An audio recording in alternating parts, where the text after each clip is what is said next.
So hello everyone. मैंने पहले सोचा था कि मैं सिर्फ एमसीक्यू एंड केस स्टडी की वीडियोस बनाऊंगा, but when I review the question paper it is section B and section C are also very good.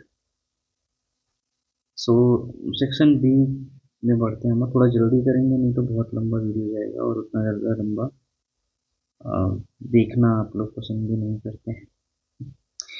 Okay, so first question is saying to show that E is equal to P J leads to the Ohm's law.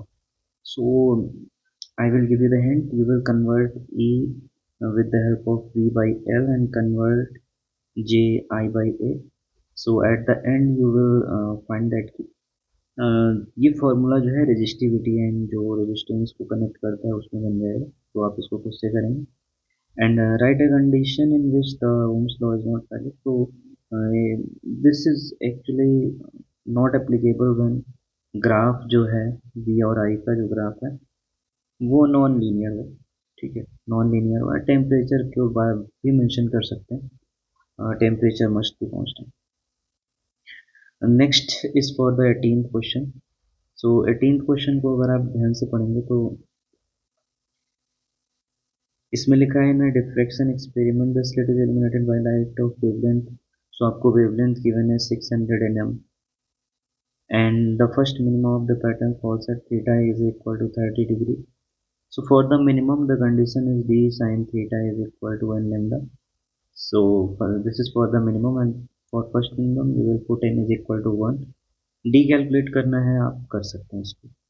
Second question थोड़ा सा अच्छा। Second question में कह रहे हैं given है कि two light waves each of the intensity same intensity है। आपको ध्यान रखना है सेम इंटेंसिटी में जो फॉर्मूला वगैरह अगर हमें यूज़ करना है तो 4I0 cos square pi by 2 ये फॉर्मूला हम यूज़ करेंगे। पाथ डिफरेंस यहाँ पे लेमडा बाई 8 गिवन है, तो path difference delta x given है lambda by 8। So for the path difference जब हम इसका फेज डिफरेंस कैलकुलेट करेंगे तो phase difference and path difference का आपको फॉर्मूला पता होना चाहिए। ठीक है, सो सॉरी, तो इसमें हमें होता है pi is equal to 2 pi by lambda into delta x. तो यहाँ से जब आप फेज कैलकुलेट करेंगे तो ये आएगा पाई बाई 4। ठीक, अब ड्यूरिंग कैलकुलेशन थोड़ा सा आपको केयरफुल होना पड़ेगा। मैं कैलकुलेशन का एक थोड़ा सा हिंट वाला प्रोसेस बता रहा हूँ। जब आप आई सॉल्व करेंगे तो आई नॉट वगैरह रखेंगे तो यहाँ पे कॉस स्क्वायर पाई बाई 8 आ जाएगा, बिकॉज फॉर्मूले में पाई बाई 2 होता है एंगल बाई 2। तो इसको सॉल्व करने के लिए आप ट्रिग्नोमेट्री का यूज़ करेंगे। Cos 2 theta is equal to 2 cos square theta minus 1।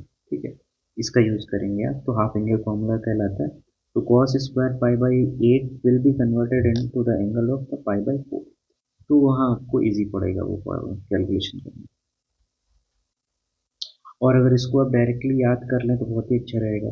Cos square theta is equal to 1 plus cos 2 theta by, इसको अगर आप डायरेक्टली याद कर लें तो अच्छा रहेगा। ठीक है, सो नेक्स्ट क्वेश्चन हम पढ़ते हैं।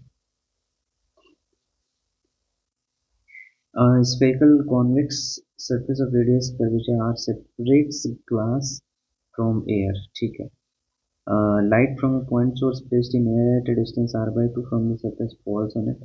Find the position and nature of the image formed. So इस क्वेश्चन में कह रहा है कि ग्लास सरफेस है कुछ, है ना। ठीक है, कॉन्वेक्स में तो ये ग्लास है इस तरफ and this is the air. So refractive index of the glass is 1.9। Light from a point source placed in air at a distance of r by 2, मतलब यहाँ से ये r by 2 डिस्टेंस पे रखा हुआ है।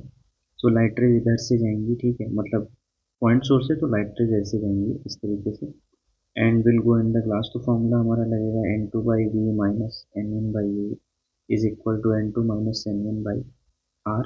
सो n2 ध्यान रखो, मैंने पिछले वीडियो में भी बोला था कि मेरे लिए n2 वो मीडियम होता है जिसमें लाइट रेज आती है। ठीक है, और n1 वो मीडियम होता है जिससे लाइट रेज आती है। तो ये हेल्प करता है जब मल्टीपल टाइम्स रिफ्लेक्शन हो रहा हो। तो लाइट रेज 1.5 में जा रही है तो ये 1.5 हो जाएगा and we need to calculate the v। n1 will be 1 because light are coming from the air and u will be minus r by 2 and n2 minus n1 और r, आप सॉल्व कर लेंगे, आंसर आ जाएगा। Next question है कि the energy of electron in orbit of bore hydrogen atom में -2.4 find it. So angular momentum calculate करने के लिए आपको पता होगा कि बोर्स का पोस्टुलेट हम लगाते हैं, angular momentum is equal to NH/2π। तो basically you need to calculate the n, और अगर वैल्यूज आपको याद हैं तो ये n इज इक्वल टू 2 के लिए होता है, अगर नहीं याद है तो En is equal to -13.6/n² आप लगाएंगे तो यहाँ से n आ जाएगा। बाकी आपको कम से कम 5 या 6 लेवल तक n की वैल्यू याद होनी चाहिए। तो ये n इज इक्वल टू 2 आएगा यहाँ पर, और यहाँ पे रख के प्लैंक कांस्टेंट और पाई की वैल्यू रख के हम इस क्वेश्चन को कर लेंगे, ठीक है। What ever the answer you will solve by yourself. So 21st question, p-type semiconductor is made by doping an average of one dopant atom per, ठीक है, मतलब 5 into 10⁻⁷ SI में 1 एटम हम मिला रहे हैं, ठीक है, पी टाइप में। अब पी टाइप मीन्स कि हम ट्राईवैलेंट मिला रहे हैं, ठीक है, trivalent.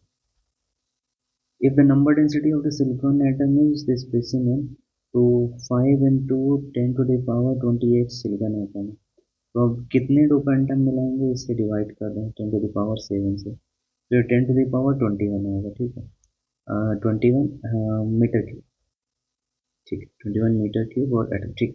Find the number of holes created पर क्यूबिक सेंटीमीटर, तो ये हमारे आ रहे हैं पर मीटर क्यूब में, ठीक है।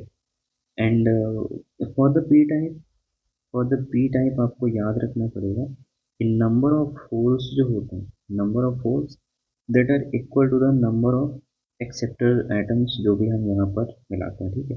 तो 10⁻21 ये आया है पर मीटर क्यूब में, आप इसको पर सेंटीमीटर क्यूब में कन्वर्ट कर लो, तो पर सेंटीमीटर में क्यूब में कन्वर्ट करने का मतलब कि हम इसको 10⁻21 को डिवाइड करेंगे 10⁻2⁵ से, तो that is 10⁻6, 10⁻15, answer will be 10⁻15।